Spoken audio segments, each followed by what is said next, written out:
Okay, this is going to be our next type of problem that you will see on the test. When we were in class, we used to call this like a type 2 problem. So you'll notice this one's a little bit different because it's got two radical signs. So we're still trying to get x by itself. We're still solving. We still want to know what x equals. But this time we're going to have to go about it a little bit differently. So when you have two radical signs, as we do here, our first step is going to be to get them on different sides of the equal sign. So this kind of makes people uncomfortable sometimes because we're going to move this whole term, not just the 4, not just the radical and this stuff, the whole term to the other side. So to do that, I'm going to undo subtraction. So I'm going to add this whole term, this whole thing, because that's going to make it cancel. And what I do to one side, I have to do to the other. So when I simplify this, the whole point of doing that is that this cancels. And then I've got a cubed root of 2x plus 2 over here still. And now over on this side, 0 plus this here is going to give me 4, and then the cubed root of x plus 1. Okay, so I moved this whole thing over. Essentially what that does is just changes the sign on it. So see how we were subtracting it here? I had to undo that by adding it on both sides. So really it just changed the sign on it. If you want to think about it that way and just rewrite it on the other side with a different sign, I mean, really, I'm not with you anymore. I can't stop you from doing shortcuts like that. So as long as you understand why we're actually doing it. So again, trying to get x by itself. Now I've got my radicals on different sides. Now, before people, when we saw the first example, we were trying to get x, the radical alone. So people try to move this 4. We cannot move the 4. Let me just tell you right now, it does not help anything. If I divide it on this side, I'd have to divide it on this side. How does it help me to have a fraction on the other side? That is not helpful. So we're going to have to do something a little bit different this time because we still have to get the radical alone. So what we're going to do, I'm sorry, not radical alone. We still have to get x by itself.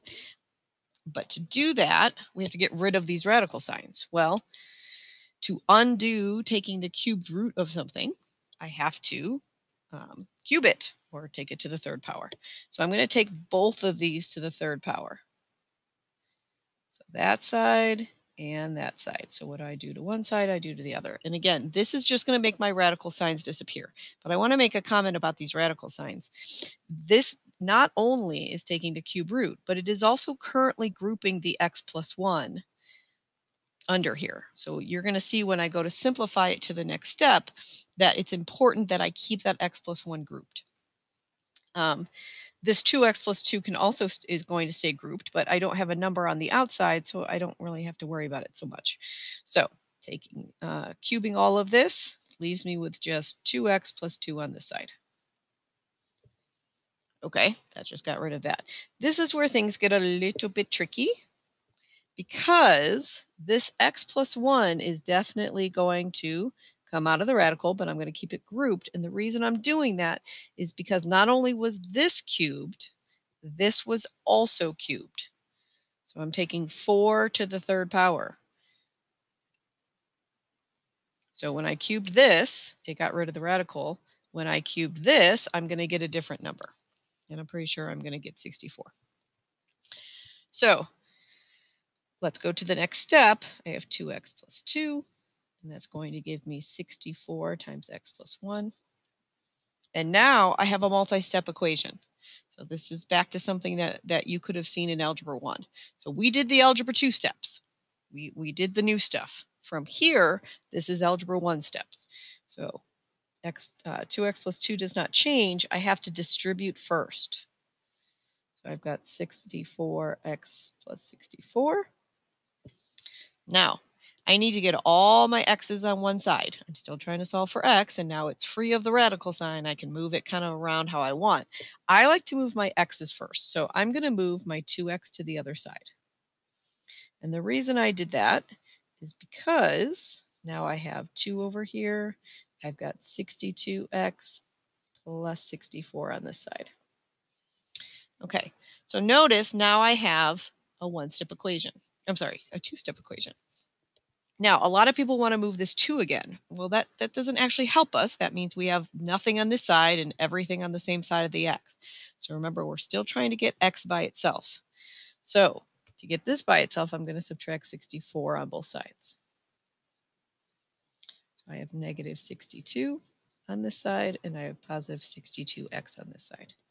So now I'm at that last step. I'm currently multiplying x by 62, so to get rid of it, I need to divide by 62. And what I do to one side, I do to the other. So that leaves me with x, or if you want to think about it as 1x, that's fine. And this leaves me with negative 1 over here.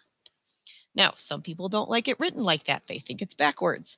If you would prefer to write it as x equals negative 1, that means the exact same thing.